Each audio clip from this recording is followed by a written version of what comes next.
Warahmatullahi ta'ala wabarakatuh. Alhamdulillahi wa kafa, wassalatu wassalamu ala ibadihi alladhina istafa, amma ba'd. அன்பிற்கும் மிகுந்த மரியாதைக்கும் உரிய அல்லாஹ்வின் நல்லடியார்களே, இந்த உலகத்தில் வாழக்கூடிய எல்லா மனிதர்களுக்கும் எந்த பாரபட்சமும் இல்லாமல் சமமாக கிடைக்கக்கூடிய ஒரு விஷயம் அது நேரம் மட்டும்தான். எங்கேயாவது ஒரு பணக்காரருக்கு 25 மணி நேரமும் ஒரு ஏழைக்கு 23 மணி நேரம் இருக்கிறாங்கன்னா கிடையாது. ஆக எல்லாருக்கும் சமமாக கிடைக்கக்கூடியது அது நேரம் மட்டும்தான். ஆனால் வெற்றியாளர்களுக்கும் தோல்வியாளர்களுக்கும் மத்தியில் உள்ள ஒரு வித்தியாசம் அந்த நேரத்தை அவர் எப்படி பயன்படுத்தினார் என்பது தான் இருக்கிறது. அவர் நேரம் என்பது எவ்வளவு மிக முக்கியத்துவம் வாய்ந்தது என்பதை நாம் சிந்தித்து பார்க்க வேண்டும். அல்லாஹ் தஆலா குர்ஆனில் அதிகமான இடங்களில் நேரத்தோடு ஒப்பிட்டு தான் சத்தியம் செய்கிறான். அதில் மிக முக்கியமாக வல் அஸ்ர், காலத்தின் மீது சத்தியமாக என்று சொல்கிறான். அல் அஸ்ர் என்பதற்கு சையதுனா இப்னு அப்பாஸ் ரலியல்லாஹு அன்ஹு அவர்கள் தஃப்சீர் செய்கிறார்கள், சாஅத்தும் மின் சாஅத்தின் நஹார். சாஅத் என்றால் ஒரு மணி நேரம், ஒரு நிமிடம், ஒரு வினாடிக்கு கூட சொல்லலாம். ஆக ஒவ்வொரு வினாடியின் மீதும் அல்லாஹ் தஆலா சத்தியம் செய்கிறார் என்றால் நம்முடைய வாழ்க்கையில் அந்த ஒவ்வொரு வினாடியும் எவ்வளவு மிக முக்கியம் வாய்ந்தது என்பதை நாம் கருத்தில் கொள்ள வேண்டும். அந்த ஒரு வினாடியை நாம் வீணடித்தால் கூட உலகத்திலும் மிகப்பெரிய கேவலத்தை பெற்றுத்தரும் என்பது எந்த ஒரு சந்தேகமும் இல்லை. ரசூலுல்லாஹ் சொல்றாங்க, லா தஸூலு கதமா அபிதின் யௌமல் கியாமத்தி ஹத்தா யஸ்அல. நாளைக்கு மறுமையில் அல்லாஹ் தஆலா 4 கேள்வி கேட்பான். அதில் ஒரு கேள்விக்கு பதில் சொல்லாட்டி கூட நம்ம அந்த இடத்த விட்டு நகர முடியாது. அதில் ஒன்று தான் அன் உம்ரிஹி ஃபீமா அஃப்னாஹு, உன்னுடைய வாழ்நாளில் நீ எப்படி கழித்தாய். இங்கு நாம் நன்கு கவனிக்க வேண்டும். உன்னுடைய நேரத்தை நீ எப்படி செலவு செய்தாய் என்று கேட்பான். நல்ல விதத்தில் செலவு செய்தாயா, தேவையில்லாத காரியத்தில் செலவு செய்தாயா. ஆக நம்முடைய ஒவ்வொரு நேர காலத்திற்கு கூட நாம் பதில் சொல்லி ஆக வேண்டும் என்றால் நம்முடைய நேரத்தை நாம் எப்படி திட்டமிட்டு செலவு செய்ய வேண்டும், நம்முடைய டைம் மேனேஜ்மெண்ட் எப்படி இருக்க வேண்டும் என்று இப்பொழுதே திட்டமிட வேண்டுமா இல்லையா? இன்னைக்கு சிலர் திட்டமிட்டபடி ஒரு செயல் நடக்கிறேன்னு வச்சுக்கோங்களேன், நேரத்தை பழிப்பார்கள். எல்லாம் என் நேரம், அதனால தான் இப்படி நடந்துருச்சுன்னு தேவையில்லாமல் நேரத்தை திட்டுவது.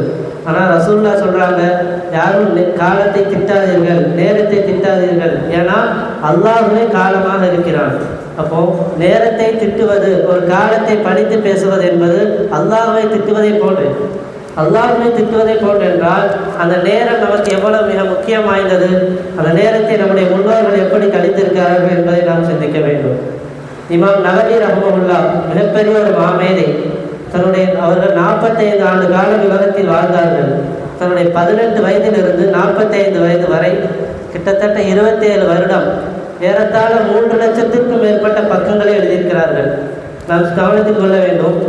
இன்றைக்கு நாம் சாதாரண ஒரு 4 பக்க கட்டுரை எழுதுவது கூட எவ்வளவு நேரம் ஆகும், அதற்கு எவ்வளவு சிரமப்படுவது நமக்கு தெரியும். இதுக்காக நம்மள்கிட்ட எல்லா வசதி வாய்ப்பும் இருக்குது. ஆனால் அவங்க காலத்தில் எந்த ஒரு வசதி வாய்ப்பும் இல்லை. அந்த காலத்தில் ஒரு நாளைக்கு 40 பக்கமாக எழுதணும். ஆனால் அவர் 40 பக்கத்தை எழுதுவதற்கு எவ்வளவு நேரம் செலவு செய்திருப்பார்கள் என்று நாம் சிந்திக்க வேண்டும். இளைஞர்களாகிய நமக்கு நேரத்தை சரியாக பயன்படுத்துவது என்பது மிகப்பெரிய சவாலாக இருக்கிறது. ஏன்னா நம்முடைய நேரத்தை தின்பது, நம்முடைய நேரத்தை அதிகமாக வீணடிப்பது, அதற்கு மிக முக்கியமான காரணம் சோம்பேறித்தனம், மொபைல் அடிக்ஷன், சரியான திட்டமிடுதல் இல்லை.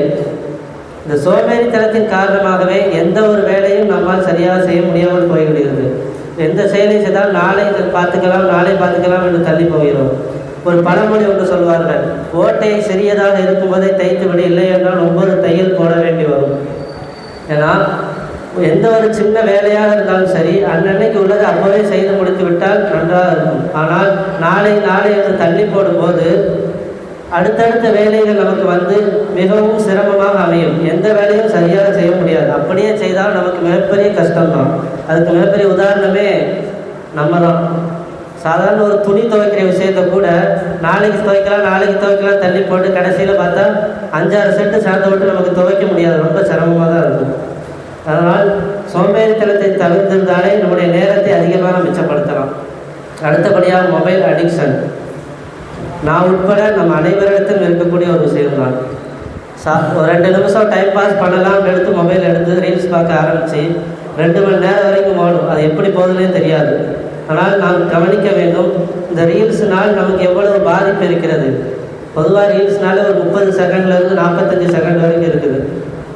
அதனால் எந்த அளவுக்கு பாதிப்பு ஏற்படுகிறது என்றால், ஒரு வீடியோ ஸ்டார்டிங்கில் நல்ல ஃபீலிங்ஸாக சேடாக வரும், அடுத்து ஒரு வைப் பண்ணுற மாதிரி வரும், அடுத்து கொஞ்சம் வேறு மாதிரிலாம் வரும். இப்படி ஒவ்வொரு 30 நொடிக்கும் நம்முடைய மனநிலை என்பது மாறிக்கொண்டே இருக்கும். இதனால் எந்த விஷயத்திலும் எந்த ஒரு செயலை செய்தாலும் அதில் ஸ்டேபிளாக ஒரு கவனமாக நம்மால் செயல்பட முடியாது. நம்முடைய எடுக்கக்கூடிய எல்லா முடிவுலையும் ஏதாவது ஒரு பிழை இருக்கும். நம்முடைய எந்த முடிவு எடுத்தாலும் ஒரு தெளிவு இருக்காது.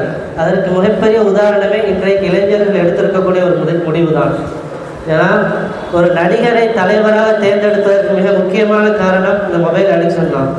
அவர்களை பற்றி எது கேட்டாலும் தெரியாது, அவருடைய கொள்கை கோட்பாடு தெரியாது, அவர் பாசிதத்திற்கு எதிர்வாரா என்று தெரியாது, சிறுபான்மைக்கு ஆதரவாக இருப்பாரா என்று தெரியாது. ஆனால் அவரை பிடிக்கும், அவர் தான் தலைவர் இப்படி என்று இப்படியெல்லாம் பேசுகிறதுக்கு மிக முக்கியமான காரணம் அவர்களை மொபைலில் பார்த்து தேவையில்லாமல் அதை ஹைப் ஏற்றி அது சம்பந்தமான வீடியோக்களை பார்த்து அதில் நேரத்தை செலவிட்டது தான். நம் மொபைல் யூஸ் பண்ணுறதே தப்புலாம் கிடையாது. ஆனால் அது நம்முடைய கண்ட்ரோலில் இருக்கணும், அதோடைய கண்ட்ரோலில் நம்ம போயிடக்கூடாது. ஏன்னா டைம் இஸ் கோல்டுன்னு சொல்லுவாங்க, அதுக்கும் மேலே. ஏன்னா காசு கொடுத்து தங்கத்தை வாங்கிடலாம், ஆனால் எவ்வளவு பணம் கொடுத்தாலும் நேரத்தை வாங்க முடியாது. டைம் இஸ் மோர் வேல்யூபிள் தென் மணி. நேரம் என்பது பணத்தை விட மிக மதிப்பு மிக்கது. எவ்வளவு பணம் கொடுத்தாலும் அதை வாங்க முடியாது. அந்த நேரத்தை நாம் எப்படியெல்லாம் திட்டமிட்டு செயல்பட வேண்டும். இன்றைக்கு நம்மிடத்தில் அதிகமாக இருக்கிற அந்த திட்டமிடுதல் என்பது, டைம் ஷெடியூல் என்பது நம்மிடத்தில் இல்லை. காலையில் எந்திரிச்சதுலேருந்து தூங்குற வரைக்கும் அதாவது அந்தந்த நேரத்தில் செய்கிறது கிடையாது. இந்த உலகத்தில் எந்த விஷயத்தை செய்தாலும் அதற்கென்று ஒரு நேரம் இருக்கிறது. அந்த நேரத்தில் அதை செய்யாவிட்டால் அதனுடைய விளைவுகள் மிக மோசமானதாக இருக்கும். தொழுகை எடுத்துக்கிட்டால் இந்த சொலாத்த காண தகவல் முக்மினீன கிதாபம் மௌகூத்தா. அல்லாஹ் சொல்கிறான், தொழுகை என்பது நேரம் குறிப்பிடப்பட்டது. அந்த நேரத்தில் நாம் தொழுகாவிட்டால் அதற்கு அல்லாட்ட பதில் சொல்லி ஆகணும். அதனுடைய விளைவுகள் மிக மோசம். அதே போல் தூக்கம், ஒரு நாளைக்கு சராசரி 7 மணி நேரம் தூங்கணும். அது தூங்கலைன்னா அதனுடைய விளைவு நமக்கு மென்டலி அதிகமான பாதிப்பு ஏற்படும். இது போன்று சரியான திட்டமிடுதல் என்பது நம்மிடத்தில் இருக்க வேண்டும். காலையில் எழுந்தது முதல் இரவு தூங்குற வரைக்கும் இந்தந்த நேரத்தில் இதை செய்யணும், இந்த நேரத்தில் சாப்பிடணும், இந்த நேரத்தில் தூங்கணும் என்று ஒரு சரியான டைம் ஷெடியூல் என்பது இருக்கணும். ஏன்னா டைம் மேனேஜ்மெண்ட்னாலே அதுதானங்க. ஒரு நாளில் செய்ய வேண்டிய காரியத்தை சரியான முறையில் திட்டமிட்டு அதில் எதெல்லாம் மிக முக்கியத்துவம் வாய்ந்ததோ அதற்கு முன்னுரிமை கொடுத்து மற்ற விஷயத்தை சரியான முறையில் பயன்படுத்தி அதாவது டைம் ஷெடியூல் பண்ணுவது தான் நேர மேலாண்மை, அதாவது டைம் மேனேஜ்மெண்ட். இப்படி நல்ல முறையில் நேரத்தை பயன்படுத்தி சரியான முறையில் இந்த டைம் ஷெடியூலை போட்டு பயன்படுத்தினாலே போதும். நம்முடைய வேலைகளை திட்டமிட்டபடி நினைத்த நேரத்தை முடித்து விடலாம். அது மட்டுமல்ல, நமக்கு ஒரு செல்ஃப் கான்ஃபிடென்ட், தன்னம்பிக்கை என்பது அதிகரிக்கும். நம்முடைய டிசிப்ளின், ஒழுக்கம் அதிகரிக்கும். அது மட்டுமல்லாமல் வாழ்க்கையில் நம்முடைய இலக்கை, நம்முடைய கோலில் எளிதில் அடைந்து கொள்ள முடியும். இதெல்லாம் சரியாக அடைந்தாலே போதும், நம்முடைய மன அழுத்தம், ஸ்ட்ரெஸ்ஸு, டிப்ரெஷன் இது போன்றது குறையும். இந்த நேரம் என்பது நாம் நன்கு கவனித்துக் கொள்ள வேண்டும். நேரம் என்பது யாருக்காகவும் வெயிட் பண்ணாது, நாம் தான் அதை சரியான முறையில் பயன்படுத்தி கொள்ள வேண்டும். ஏன்னா நேரத்தை வீணாக்குவன் எல்லா வாய்ப்புகளையும் இழந்து மிகப்பெரிய தோல்வியைத்தான் அடைவான், அதில் எந்த சந்தேகமும் இல்லை. இன்றைக்கு நம்முடைய ஒவ்வொரு மணி நேர முயற்சியும் நாளைக்கு மிகப்பெரிய வெற்றியை பெற்றுத்தரும் என்பது எந்த சந்தேகமும் இல்லை.